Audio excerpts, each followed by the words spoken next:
اپنی خواہش کے مطابق امت محمدیہ کو رسول خیر الانام صلی اللہ علیہ وسلم کے طبع اس ماہ مبارک کی فضیلتیں، عظمتیں، شان اور رفعت سے استفادہ کرنے کے لیے ہم گنہگاروں کو سال میں ایک بار یہ مہینہ عطا فرمائے، تب ہم بحیثیت مسلم، بحیثیت امت محمدیہ سے نسبت اور تعلق رکھنے والے اس بات کی طرف ہر سال توجہ دیں کہ یہ وہ مبارک مہینہ ہے جس کو اللہ تبارک و تعالیٰ نے میرے سے اپنے آپ سے جوڑ کے رکھا ہے۔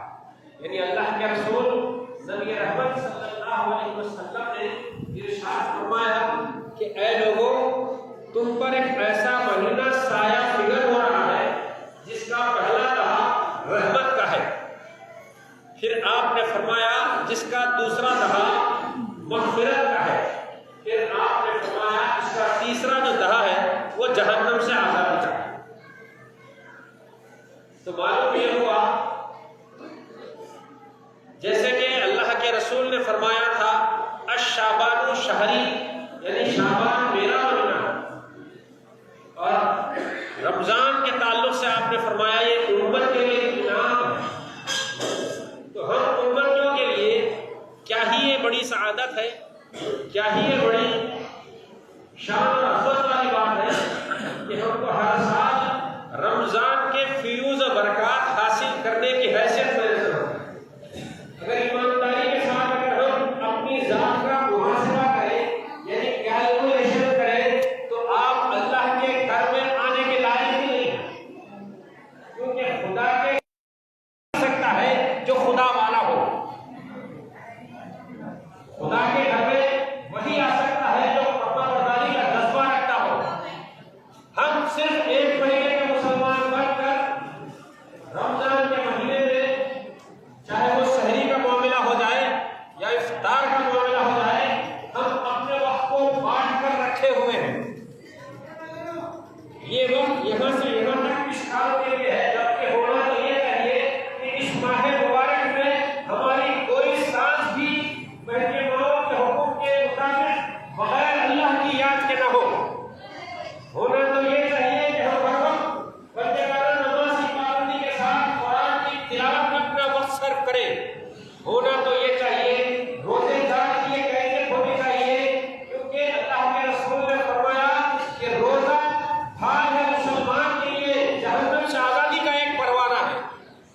تو معلوم یہ ہوا کہ ہم کو روزہ جو میسر ہوا ہے وہ ہم چند گھنٹے اپنے آپ کو بھوکے اور پیاسے رکھ کر خدا کی فرمانبرداری کا حق ادا کرنے کی کوشش کرتے ہیں، مگر اللہ تبارک و تعالیٰ چند گھنٹوں کی بھوک اور پیاس کا عوض یہ ہم کو عنایت فرما رہا ہے کہ جہنم کی آگ ہم پر حرام ہو جاتی ہے۔ تو معلوم یہ ہوا کہ ہم ایسے مبارک مہینے سے استفادہ کرتے ہوئے اپنی منزل مقصود تک پہنچیں گے، یعنی رمضان کا دوسرا دہا جو ہم کو میسر ہوگا، مغفرت کا معاملہ بھی انشاءاللہ ہمارے ساتھ اور ہمارے مرحومین کے ساتھ ہوگا۔ پھر تیسرا جو رہا ہے وہ جہنم سے آزادی کا رہا ہے، کیونکہ سلمان فارسی رضی اللہ تعالیٰ عنہ وہ عاشق رسول اللہ، وہ عاشق اہل بیت جنہوں نے علل اعلان اس بات کا اظہار فرما دیا، وہ سلمان فارسی جنہوں نے رسول اکرم صلی اللہ علیہ وسلم کے آخری خطبے کو اس انداز سے قلم بند فرمایا کہ آپ نے فرمایا کہ اللہ کے رسول نے اپنے خطبے میں ارشاد فرمایا کہ اے لوگوں، تم پر ایک ایسا مہینہ سایہ فگر ہو رہا ہے جس کا پہلا دہا رحمت کا ہے، جس کا دوسرا دہا مغفرت کا ہے، جس کا تیسرا دہا جہنم سے آزادی کا ہے۔ پھر آقا دو جہاں نبی رحمت صلی اللہ علیہ وسلم نے اپنے اس راز کو فاش کرتے ہوئے اشعار فرمایا، امت کے لیے ایک انعام عنایت فرمایا۔ آپ نے فرمایا کہ اے لوگوں، آگاہ رہنا، اسی ماہ میں ایک ایسی عظیم رات ہے جس کو ہزار مہینوں سے افضل قرار دیا ہے۔ تو یہ ہم گنہگاروں کے لیے سعادت، یہ ہم گنہگاروں کے لیے میسر ہوا ہے کہ ہم شب قدر جیسی متبرک رات سے ہم استفادہ کرنے والے ہیں۔ یہ پہلا دہا، دوسرا دہا ایک مسلمان کو شب قدر کی تیاری کے لیے بنایا برادران محترم، یہ وہ ماہ مبارک ہے جس میں اللہ تبارک و تعالی حدیث کے مطابق جہنم کے دروازے بند کر دیتا ہے اور جنت کے دروازے کھول دیتا ہے۔ تو مسلمان کو یہ چاہیے کہ ہم ہر وقت جنت کی جستجو میں اپنی زندگی گزارتے ہیں۔ سال کے 11 مہینے جنت کی آرزو میں گزر جاتے ہیں۔ سال کے 11 مہینوں میں جتنے خطبے ہوتے ہیں ان تمام میں جنت کی آسائش کی بات ہوتی ہے۔ کیا ہمارے لیے یہ کم نہیں ہے کہ جب 11 مہینے اس بات کا سبب دیا جا رہا ہے تو ہم اس ایک ماہ مبارک میں جنت والے بننے کی کوشش تو کریں، اپنے دن کو کچھ اس انداز سے گزارے۔ اگر کوئی نوکری چاکری والا ہے، اگر روزے دار ہے، باوضو ہو کر وہ اپنے کسب کو جاری و ساری رکھتا ہے تو وہ کسب بھی اس کے لیے حلال ثابت ہوتا ہے اور عبادت میں شمار ہوتا ہے۔ تو بتانے کا مقصد یہ ہے کہ دن کے جو اوقات ہے اس کو بھی ہم روزے دار کی حیثیت سے ہونے کے مطابق عبادتوں میں تمام چیزوں کا شمار ہوگا۔ اور جب رات کا معاملہ آئے گا تو یہ قیام لیل کا تصور جو ہم کو دیا گیا ہے، قیام لیل سے مراد رات کی عبادت کا معاملہ ہے اور ہم نے صرف تراویح کی حد تک اپنے آپ کو رکھ دیا ہے۔ قیام لیل سے مراد ساری رمضان کی راتوں کو خدا کی یاد میں لگانا۔ ہم خوشی اس بات کی کر لیتے ہیں کہ ہم نے تراویح پڑھ لی اور ہم نے تراویح پڑھ کر رمضان کی راتوں کا حق ادا کر لیا۔ برادران محترم، حقیقت سے وابستہ ہونے کی کوشش کرے، حقیقت سے جڑنے کی کوشش کرے۔ جب تک کیا حقیقت سے اپنے آپ کو جوڑیں گے نہیں، حق کا اظہار آپ کے سامنے نہیں ہو سکتا۔ جب حق کا اظہار آپ کے سامنے نہ ہو تو پھر آپ ایسے ہی مہدی موعود نے کیا خوب فرمایا تھا، جو یہاں کا اندھا ہوگا وہ وہاں کا اندھا ہوگا۔ تو بتانے کا مقصد یہ ہے کہ یہاں پر ہم دیکھیں گے نہیں تو وہاں کچھ دکھے گا نہیں، یہاں پہ اگر پہچانیں گے نہیں تو وہاں پہچان ہوگی نہیں۔ اسی واسطے ہم تمام کو اس بات کی ضرورت ہے کہ ہم تمام میں احساس اجاگر ہو جائے کہ ہم اچھے راستے کو اختیار کرنے کی کوشش کریں۔ ہم مسلمان ہونے کی حیثیت سے نہ ہماری زبان سے کسی مسلمان کو تکلیف ہو، نہ ہمارے ہاتھ سے کسی مسلمان کو تکلیف ہو۔ اگر کسب کر رہے ہیں تو حالت روزہ میں اس انداز سے نوکری اور چاکری کاروبار کرے کہ ہم خدا کو حاضر اور ناظر رکھ کر اپنی خرید و فروخت کا معاملہ کریں، نہ کسی قسم کا دھوکہ ہو، نہ کسی ناپ تول میں دھوکہ ہو، نہ کچھ لین دین میں دھوکہ ہو۔ ایمانداری کے ساتھ کرے، وفاداری کے ساتھ کرے، تبھی جا کر آپ کو روزے کی جو حلاوت ہے، روزے کا نیاز ہے، وہ میسر ہو سکتا ہے۔ قربان جاؤں، تمام چیزیں محمد وآل محمد صلی اللہ علیہ وسلم کے ذریعے امت تک پہنچا دی گئی۔ اب امت کی یہ ذمہ داری ہے کہ ایمانداری کے ساتھ، وفاداری کے ساتھ اپنے اعمال کو صالحہ رکھتے ہوئے اللہ کے حکم کی، رسول اللہ کے حکم کی پابندی کرتا رہے۔ برادران محترم، غور کرنے والی بات یہ ہے کہ ہم شب قدر میں اپنے آپ کو لے جائیں گے تیسرے دہر میں، اور شب قدر کی رات کے متعلق اس بات کا اظہار کرنا بے حد ضروری ہے کہ ہم شب قدر کو صرف 2-3 گھنٹے کے لیے کر چکے ہیں، جبکہ وہ پوری ساری رات لیلۃ القدر کی رات ہے۔ معلوم یہ ہوا 27 کی مغرب لگنے سے لے کر 28 کی مغرب لگنے سے پہلے تک پوری رات لیلۃ القدر کی رات، لیلۃ القدر کا دن ہے۔ تو ہم خاص طور سے مہدویوں کو یہ چاہیے کہ ہم اس رات میں کچھ ایسا اہتمام کریں کہ جیسے ہی ہم مغرب اور عشاء سے فارغ ہو جائیں اپنی ضروریات زندگی کو مکمل کریں اور 10 بجے مسجد کو آ جائیں، اور زنانہ لیڈیز جو ہے وہ اپنے گھروں میں مصلے بچھا لیں اور اللہ کی یاد اس انداز سے کریں کہ کبھی قرآن کی تلاوت کرے تو کبھی درود شریف کا نذرانہ بھیجے، کبھی اللہ کا ذکر کرے تو کبھی قضا نمازوں کی ادائیگی کرے۔ اس انداز سے جب ہم شب قدر کو مکمل کر کے جب مسجد میں آ کر وہ مبارک 2 رکعت گانا جب ہم ادا کریں گے تو بات سمجھ میں آئے گی، آپ کو اس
تو مقام محمد صلی اللہ علیہ وسلم کا اظہار حضرت جبرائیل امین نے ہم تمام کو میسر فرمایا۔ برادران محترم، وہ جبرائیل، وہ روح الامین جنہوں نے 22,000 مرتبہ بارگاہ مصطفیٰ میں خدا کے پیغام کو لایا اور پہنچایا۔ سرکار دو عالم صلی اللہ علیہ وسلم کی ظاہر زندگی 63 سالہ رہی، 60 پر 3 سال رہے۔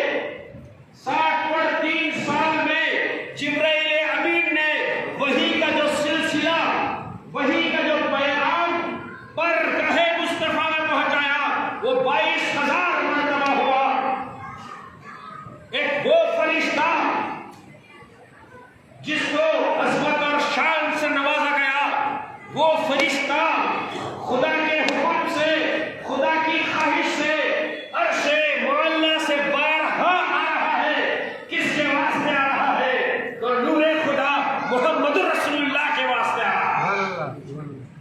وہ سرکار دو عالم صلی اللہ علیہ وسلم کی بارگاہ بے کس پناہ میں حاضر ہو رہی ہے۔ آج آپ اگر کوئی مسلمان مسجد نبوی مدینہ المنورہ میں اگر حاضری دیا ہے یا دینے والا ہوگا، تو وہاں پر اس کو اس بات کا علم ہوگا کہ وہاں پر ایک دروازہ ہے جس کو باب جبرائیل کے نام سے یاد کیا ہے۔ بتایا یہ گیا کہ جب کبھی خدا کی خواہش کو پورا کرنے، میں تو یہی کہتا ہوں، وہ پیغام نہیں تھا، وہ پیغام تو ہم کو سمجھانے کے واسطے تھا کہ خدا اپنے محبوب کو پیغام پہنچا رہا ہے، بلکہ اگر اس کا باطن اور محدودیت کا تقاضا یہ ہے، سمندر کی گہرائی سے موتی اٹھا کر لانا ہو جبرائیل امین خدا کی خواہش کو مکمل کرتے تو 22,000 مرتبہ آپ نے باب جبرائیل سے داخلہ لیا۔ اور آپ کو معلوم ہونا یہ چاہیے کہ باب جبرائیل کا جو رخ ہے وہ سرکار دو عالم صلی اللہ علیہ وسلم کے پیتی ہے۔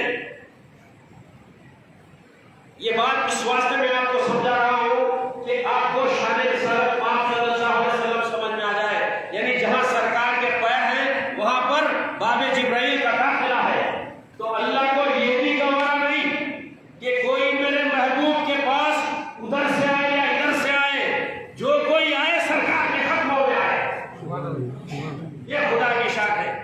بہرحال برادران محترم، آج کا یہ موقع ہمارے لیے، کیونکہ ہم رمضان المبارک کے مبارک مہینے سے ہم اپنا گزران کر رہے ہیں، تو تھوڑی سی اس کی شان اور فضیلت بیان کرتے ہوئے میں اپنے مقصد پر آتا ہوں کہ آج ہم جس لفظ سے جمع ہوئے ہیں، آج ہم جس مطلب سے جمع ہوئے ہیں، یہ وہ شب ہے جس کو رمضان کی چوتھی شب سے مخاطب کیا گیا ہے۔ یہ رمضان کی 4 تاریخ ہے جو مغرب کے بعد سے لگ گئی ہے، اور گرہ محمدیہ میں اس تاریخ کی بڑی اہمیت ہے، کیونکہ آج وہ بہاری پیر جس کو امیر المصدقین جانشین مہدی موعود حضرت بندگی میاں سید محمود ثانی مہدی رضی اللہ تعالیٰ عنہ کے نام و لقب سے یاد کیا جاتا ہے، آج آپ کی بہرام اور عرس کا موقع ہے، تو ہم گنہگاروں کے لیے کیا ہی بڑی سعادت ہے کہ ہم اس بڑی ہستی، اس متبرک ہستی کے بہرام سے استفادہ کرتے ہوئے آپ کے حالات اور واقعات سے بھی ہم اپنی زندگیوں کو راہ راست پر لانے کی کوشش کریں گے۔ برادران محترم، اس وقت کی بات ہے، تاریخ کا نام شاعر ہے حضرت ثانی مہدی رضی اللہ تعالیٰ عنہ، جگر گوشہ مہدی موعود ہے، اور آپ ابتدائی سے وہ شفقت نظری سے پروان چڑھتے رہے، اور آپ پر نکھار اس وقت پیدا ہوتا ہے، اولاد کے اندر وہ تمام خوبیاں اس وقت اجاگر ہوتی ہیں جبکہ ان کے بزرگوں یعنی ان کے والدین کی نظر شفقت ان پر قائم ہوتی ہے۔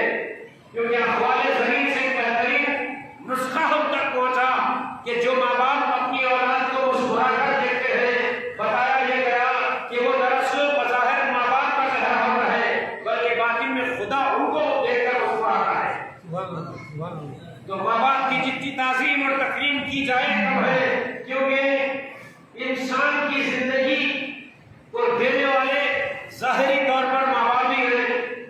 انسان کی حقیقتیں تمام کی تمام پر جا کر ان کے قدموں پر رک جاتی ہیں۔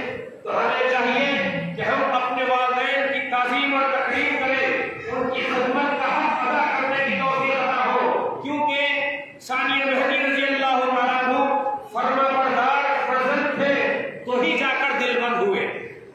جو فرزند فرما بردار ہوتا ہے وہی دل بند قرار پاتا ہے۔ اور ثانیہ مہدی رضی اللہ تعالیٰ عنہ ایک مرتبہ کا واقعہ ہے۔ آج ہم بڑی محبت کے ساتھ، بڑے خلوص کے ساتھ بھی لوگ جا کر حاضری دیتے ہیں، پتہ تو چلے کہ وہاں کون آرام فرما ہے، آخر ان کے اوصاف اور کردار کیا تھے، آخر ان کا توکل اور تقویٰ کیا تھا، آخر ان کی زندگی کے پہلو کیا تھے۔ معلوم یہ ہوا 18 سال کی عمر میں ہے، والدین گفتگو کر رہے ہیں۔ ماں باپ کی گفتگو کیا ہوتی ہے؟ ماں باپ کی گفتگو یا تو بچوں کی پرورش کے متعلق ہوتی ہے، ماں باپ کی جستجو یا تو بچوں کے فیوچر کے متعلق ہوتی ہے۔ مگر یہ وہ کون ماں باپ تھے؟ ایک تو وہ ماں باپ تھے جو سلسلے وار امت محمدیہ کے خاتم قرار پانے کے لیے آئے تھے۔ ایک وہ والدہ محترمہ تھی جس کو بی بی الہا داتی رضی اللہ تعالیٰ عنہ کے نام والا لقب سے یاد کیا جاتا ہے۔ وہ پارسار عابدہ اور صالحہ بیوی ہے۔ آج جو ہم بہرام کرنے کے لیے بیٹھے ہیں یہ اسی بیوی کا صدقہ ہے۔ اگر ان کی بہریاب نہ ہوگی تو کسی کی بہریاب نہیں ہوتی۔ بی بی الہا داتی رضی اللہ تعالیٰ عنہ اتنی عالمہ زاہدہ اور وارثہ خاتون گزری ہے، تاریخ اس بات کی شہادت دیتی ہے کہ ایک مرتبہ امام علیہ السلام نے جذبہ حق کی کیفیت سے بیدار ہو کر رات میں پانی طلب فرمایا۔ غالباً وہ تہجد کا وقت تھا، پانی منگوایا گیا اور آپ پھر اپنے خدا کی ذات میں محمد مستغرق ہو گئے۔ جب فجر کی اذان ہوئی، مؤذن نے صلاۃ کا بلاوا دیا تو مہدی موعود بیدار ہوئے، دیکھا کہ بی بی ہاتھ میں وہ کٹورا لے کر کھڑی ہے۔ تو امام نے پوچھا کہ بی بی میں نے پانی تو جب منگوایا تھا، آپ اب لائی ہو؟ تو فرمایا چاہیے وہ نیکوکار پرہیزگار بیوی یہ فرماتی ہے کہ میرا جی جس وقت آپ منگائے تھے میں اسی وقت سے اب تک لے کر کھڑی ہوں۔ آپ جذبے میں مستغرق ہو گئے تھے، اس واسطے میری غیرت نے مجھے یہ گوارا نہیں کیا کہ میں واپس جاؤں، کیونکہ میں کس بارگاہ میں ہوں اس بات کا احساس بیوی کو ضرور تھا۔ بہرحال اس انداز سے اپنی زندگی گزارتے ہوئے بیوی الہا داتی رضی اللہ تعالیٰ عنہ نے اس فرزند دلبند کی پرورش فرمائی کہ ابتدا ہی سے وہ شعور آگاہی کا معاملہ مکمل ہو چکا تھا۔ انسان جس وقت اشرفیت کے تقاضے کو پہنچتا ہے تب جا کر اس میں شعور آگاہی پیدا ہوتی ہے۔ لیکن مصیبت یہ ہے کہ ہم اپنے آپ کو اشرف المخلوقات کہلانے کے مستحق سمجھتے ہیں۔ اشرف وہی ہوتا ہے جو جانتا بوجھتا ہو، اشرف وہی ہوتا ہے جو منزل مقصود کا احساس رکھتا ہو۔ انسان تو سب ہے، اس واسطے اللہ تبارک و تعالیٰ نے قرآن میں مختلف انداز سے مخلوق خداوندی کو یاد فرمایا۔ کہیں پر مسلمانوں سے خطاب ہوا تو کہیں پر اے لوگوں سے خطاب ہوا۔ پھر جہاں پر خصوصیت بڑھتی گئی، جہاں پر خصوصیت کا تقاضا تھا، وہاں پر اللہ نے فرمایا کہ اے ایمان والو۔ تو معلوم یہ ہوا خدا نے ہم کو یہ شعور بخشا کہ تم یہ نہ سمجھنا کہ تم بالکل اوپری سطح کے ہو، تمہاری سطح مختلف انداز کی ہے، تمہیں منزل تک پہنچنا ہے۔ بہرحال برادران محترم، امام اور بیوی الہا داتی رضی اللہ تعالیٰ عنہ حجرے میں گفتگو کر رہے تھے اور ثانی مہدی حضرت بندگی میاں سید محمود حجرے کے قریب آتے ہیں۔ کانوں میں آپ کے کچھ سماعت ہوتی ہے، یعنی کچھ باتیں پڑتی ہیں۔ اب آپ غور کریں، بات دنیا کی ہوتی تو کچھ اور ہوتی، بات دین کی ہوتی تو کچھ اور ہوتی۔ اگر دین کی ہوتی تو ثانیہ مہدی مسائل پوچھتے،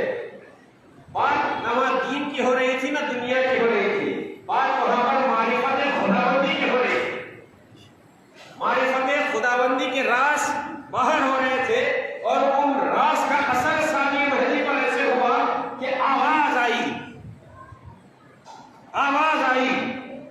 تو خود امامنا باہر آ کر دیکھتے ہیں اور بیوی بھی ساتھ آتے ہیں، دیکھتے ہیں کہ ثانیہ مہدی زمین پر گر کر پڑے ہوئے ہیں۔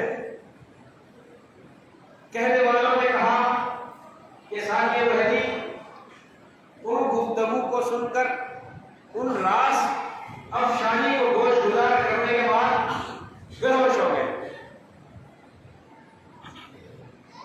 بے ہوشی اور ہوش مندی کی ایک چھوٹی سی مثال میں آپ کو دے دوں۔ اگر میں یہاں آپ کو کچھ ایسا سنایا جس کا اثر آپ کے ذہن میں ایسا ہوا کہ آپ کے اندر سستی آ گئی تو آپ کو نیند کے شعبے لگے، میں کچھ ایسا سنایا جس سے آپ کا دل بیدار ہوا اور دل اپنی جانب سے آپ کے دماغ کو یعنی آپ کے مغز کو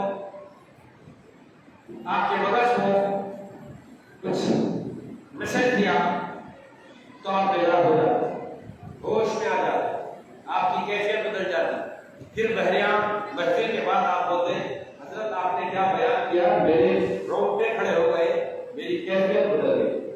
تو بے ہوشی اور ہوش کا مطلب یہ ہے کہ کہنے والوں نے کہا کہ ثانیہ مہدی بے ہوش ہے، میں نے مانتا حق کے معاملے میں بے ہوشی کا کوئی امکان نہیں۔ جہاں حق ہے وہاں بے ہوشی ہے، جہاں حق نہیں ہے وہاں بے ہوشی ہے، جہاں حق ہے وہاں پہ مدہوشی ہے۔ ایک سرور ہوتا ہے اور ایک ایسا سرور ہوتا ہے جو کبھی ختم ہونے والا نہیں۔ یہ چیزوں کو ہم کو سمجھنے کی ضرورت ہے۔ ہم اپنی سوچ کو لے جا کے بس واقعات کی حد تک ہی ہوتے ہیں، مگر ایمانداری اور وفاداری کا تقاضا یہ ہے کہ ہم جو کچھ بھی سنیں، جو کچھ بھی پڑھیں، ہم اس پر غور اور تفکر کریں، کیونکہ اللہ تبارک و تعالیٰ نے ہم کو غور اور فکر کرنے کے لیے پیدا کیا۔ ذکر بھی آپ کرنے والے ہیں تو پہلے ذکر پہ فکر ہونا، اس کے بعد ذکر ہونا۔ ذکر کو پہلے سمجھنا، اللہ کے ذکر کو پہلے سمجھنا، اس کے بعد کرنا۔ خالی کرنے کا جا ہے وہ سمجھ میں نہیں آ رہا تو پھر وہ کرنے کا کوئی مطلب نہیں۔ پہلے سوچنا سمجھنا کہ آخر ہے کیا چیز۔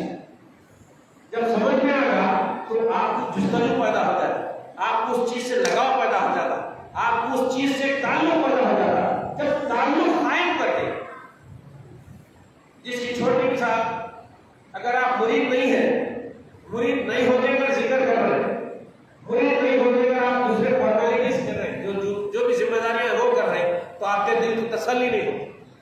آپ مرید ہونے کے بعد ذکر کر کے دیکھو اور عبادتوں کے معاملے کو دیکھو، خوشی اور خضوع کی انتہا ہو جائے، حلاوت کا معاملہ تیار ہو جاتا۔ تو یہ کب ہوتا؟ تعلق قائم کرنے سے ہوتا۔ تو خدا سے تعلق پہلے قائم ہو تو پھر جا کر حق ادا ہو۔ جب حق ادا ہوگا تو وہ ذکر کی چاشنی ایسی ہوگی کہ آپ خدا کے بندے قرار پائیں گے۔ جب خدا کے بندے قرار پاتے ہیں تبھی جا کر ہمارے اندر وہ حیثیت آتی ہے کہ ہم خدا کی بندگی کا حق ادا کرنے والے۔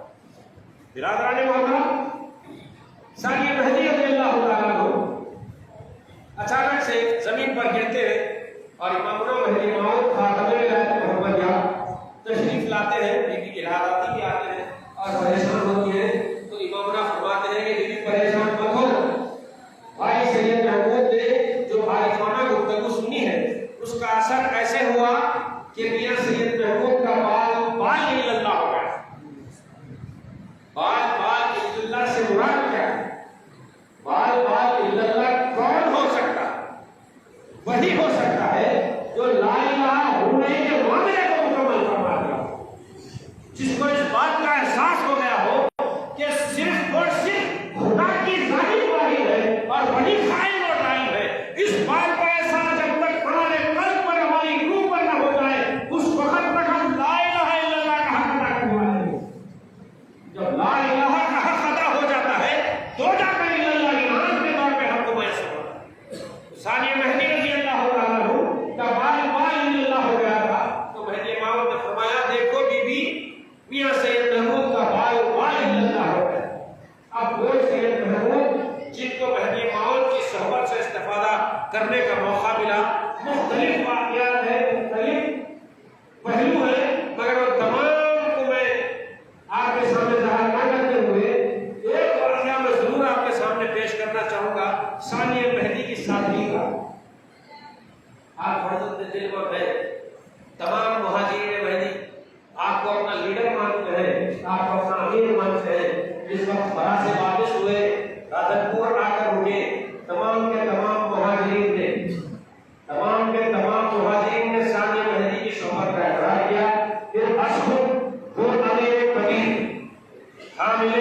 اتنا بڑا اعزاز، اتنی بڑی شان، تو ثانیہ مہدی نے تمام بھائیوں سے جس انداز سے جواب دیا، آپ غور کریں، سب کچھ ہونے کے باوجود بھی ہم اپنے آپ کو خدا کا فقیر سمجھنا کمال ہوا۔ ثانیہ مہدی نے فرمایا، بھائیو، مہدی کے زمانے میں امامنا سے آپ نے جو کچھ بھی فیض انتظار فرمایا وہ آپ اپنا حصہ لے چکے ہیں، اب بندے کے ساتھ رہنے کا کوئی مطلب نہیں، کیونکہ سب کو مہدی نے عنایت فرمایا۔ اور آج ہماری جو ذمہ داری ہے وہ یہ کہ ہم اس قبیلے کے مشن کو، اس پیغام کو جو حق کی طلب کا جستجو دینے اور عطا کرنے والا ہے، وہ پیغام کو پہنچانا ہماری ذمہ داری ہے۔ لہذا ہم سب مختلف انداز میں مختلف دائرے بانٹ کر اپنے مشن کو آگے بڑھائیں۔ مشن کیا تھا؟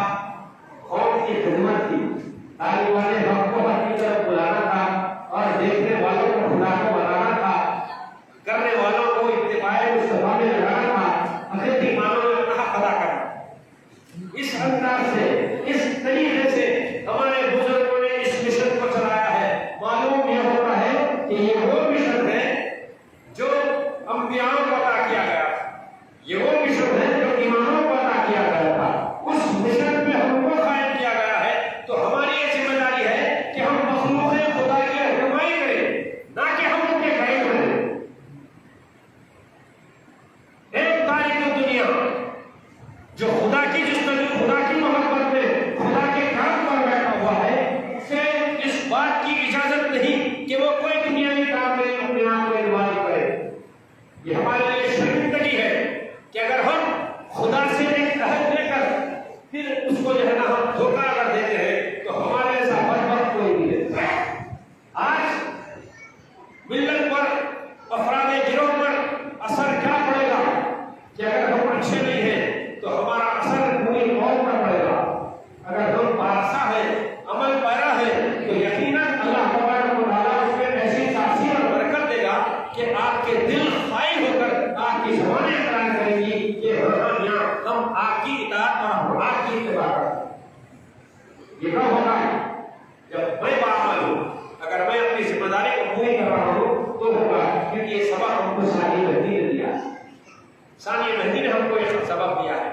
آپ غور کریں، ہر ہفتے 2 ہفتے میں اجماع کرتے اپنے دائرے ادھرپور میں معمولی فقراء کو، آج ہمارے پاس فقراء کی کوئی اہمیت نہیں، آج ہم اپنے آپ کو ون سمجھے ہوئے، بڑا سمجھے ہوئے ہیں، اور آگے والے کو کچھ نہیں سمجھے ہوئے ہیں۔ خدا را اس بات کا احساس کر لے، اس منصب عالی پر تشریف فرما بزرگان دین جن کو اللہ تبارک و تعالیٰ نے مصطفیٰ کی ولایت اور اہل بیت کا تصرف بے پناہ بخشا تھا۔ یہ وہ ہستیاں مقدسات ہیں جن کی نظروں میں وہ کمال تھا کہ اگر کسی نامرد کو دیکھتے تو مرد بن جاتا، کسی بے ایمان کو دیکھتے تو ایمان والا بن جاتا، کسی منافق کو دیکھتے تو منافق بن جاتا۔ بتانے کا مقصد یہ ہے کہ وہ حق پرستوں کی نظر کی تاثیر کا عالم یہ تھا کہ بگڑی ہوئی بن جاتی، راہ راست پر لگ جاتے، ہدایت کی منزلوں پر فائز اور قائم ہو جاتے۔ وہ ہستیاں جن کے اوصاف اور کردار کی مثالیں ہم کو یکے بعد دیگر ملتی ہیں، جنہوں نے ملت اسلامیہ کے لیے ایک روشن مینارہ کا کام کیا ہے، تو ایسی ہستیوں سے ہماری نسبت، ایسی ہستیوں کی جگہ پر ہم بیٹھے ہوئے ہیں، اور ہماری یہ ذمہ داری نہیں ہے کہ ہم گائے بننے کے لیے ہم اپنے منصب کا حق ادا کریں۔ ہم جس لڑکی پر بیٹھے ہوئے ہیں، ہم جس جگہ پر بیٹھے ہوئے ہیں، یہ خدا کا انعام ہے، یہ عطیہ ہے اللہ کا، تو اس عطیہ، اس انعام کو لے کر ہم خدا کا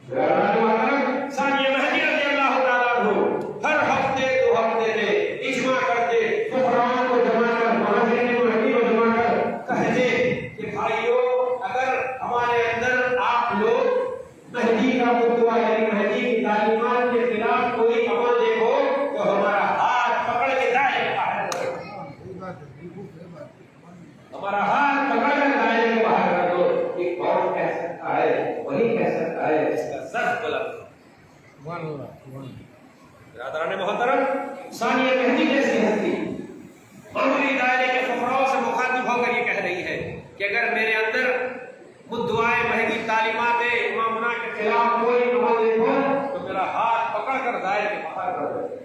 اگر اس کیلکولیشن کے حساب سے ثانیہ مہدی نے جو فارمیٹ ہم کو دیا ہے اس حساب سے اگر ہم اپنے آپ کو اس جگہ پر لا کر دیکھیں تو پھر ہم کو اپنا حساب کرنا ہوگا،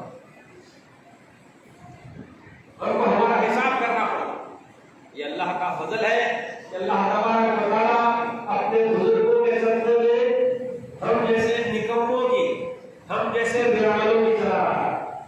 ہماری کوئی اوقات نہیں، ہمارا کوئی شمار نہیں، ہم تو صرف کپڑے پہن کر پھر رہے، ہم اپنے آباء اجداد کی گدیوں پر بیٹھ کر یہ شان میں ہے کہ ہم کچھ ہیں کب ہیں۔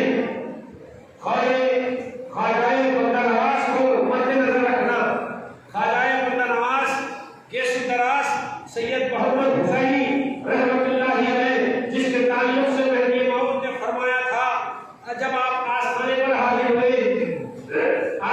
حاضر ہوئے اور فاتحہ اور درود کے ساتھ آپ نے زیارت کے معنی ملاقات کے ہیں، تو مہدی موعود نے جب بندہ نواز سے ملاقات کی، ملاقات کے بعد جب باہر آئے تو 11ویں مہدی میں آپ نے ایک شعور بخشا۔ آپ نے کہا کہ تم لوگ جانتے ہو کہ حضرت سید محمد کے سدراس بندہ نواز رحمۃ اللہ علیہ حسینی سید کی تاثیر اور تخت عالم کیا ہے؟ تو پوچھنے والوں نے پوچھا کہ میرا جی اظہار فرمائے، تو انہوں نے فرمایا کہ یہ اپنے وقت کے مرشد کامل تھے اور ان کی کیفیت تاثیر کا عالم یہ تھا خدا تعالیٰ روز محشر اس شخص کو دامن پکڑے گا، اس شخص کو پوچھے گا جس نے ان کے زمانے میں اس ذات سے استفادہ نہ فرمایا۔ ایسی شان والی بندہ نواز کی ذات، ایسی شان والی کیفیت رکھنے والے بندہ نواز رحمۃ اللہ علیہ، آپ غور کریں کہ بندہ نواز رحمۃ اللہ علیہ کے تعلق سے مہدی موعود نے جو الفاظ استعمال فرمائے ہیں مرشد کامل کے الفاظ استعمال حضرت کے سدراس رحمۃ اللہ علیہ یعنی بندہ نواز رحمۃ اللہ علیہ آپ کی ولایت کا اظہار مولانا نے ہمارے سامنے فرمایا۔ تو آپ غور کریں کہ ہم کس بھید کی ہوئی ہے۔ بندہ نواز رحمۃ اللہ علیہ اپنی تصنیف میں کتاب میں فرماتے ہیں کہ ارشاد مرشدی وہی کرے جس کو دو گز زمین کی خبر ہو۔ آپ بات سمجھ لیں، حضرت بندہ نواز فرماتے ہیں کہ ہدایت کا پیغام پہنچانے والا، ہدایت کی دعوت دینے والا، جس کو آپ رہبر اور مرشد کہتے ہیں، بندہ نواز نے فرمایا وہ اس مقام کا ہونا چاہیے کہ اس کو خبر کی کیفیت ہونی چاہیے، جس کے دل میں آیا انہیں خبر کو دیکھ کے نہیں ہو سکتا یا کیا چل رہا ہے کیا ہو رہا، کچھ ہوا میں کر دیتا ہوں، یہ سب جھوٹ سچ ہے، یہ بالکل گمراہ کرنے والی بات ہے۔ اگر ہم جس گروہ سے تعلق رکھتے ہیں، جس سے ہماری نسبت ہے، وہ زندہ لوگ ہیں، وہ زندہ لوگ ہیں جنہوں نے اپنی زندگیوں کو خدا کے لیے وقف کیا تھا، جنہوں نے اپنے خون دے کر خدا کو منوایا تھا، ایسی ہستیوں سے ہمارا تعلق۔ برادران محترم، ثانیہ مہدی رضی اللہ تعالیٰ عنہ مختلف انداز سے تبلیغی دورے میں اپنے دورے کو انجام دیتے رہے اور کئی طالبان حق کو حق کی جستجو لا کر حق تک پہنچایا۔ کئی ایک طالبان حق نے آپ کی صحبت سے استفادہ فرمایا، مختلف مقامات پر آپ کے دائرے ہیں، پھر آخرکار آپ نے اس ہیروڑ جیسے روح پرور مخالف کو پسند فرمایا اور وہیں پر آپ کا وصال بارکمال ہوا اور 4 رمضان ہی کو آپ کا وصال مبارک ہوا۔ اور وصال مبارک کی وجہ بھی کوئی اور نہیں بلکہ وہ سوا من کی گھڑیاں تھی جنہوں نے پیر کو اس انداز سے زخمی اور چھنی کر دیا تھا، اور وہ زخم زہر آلود تھے جن کا اثر ایسے ہوا کہ ثانیہ مہدی رضی اللہ تعالیٰ عنہ کا وصال 4 رمضان مبارک کو اللہ تبارک و تعالیٰ کے طرف آپ واپس ہوئے۔ انا للہ و انا الیہ راجعون۔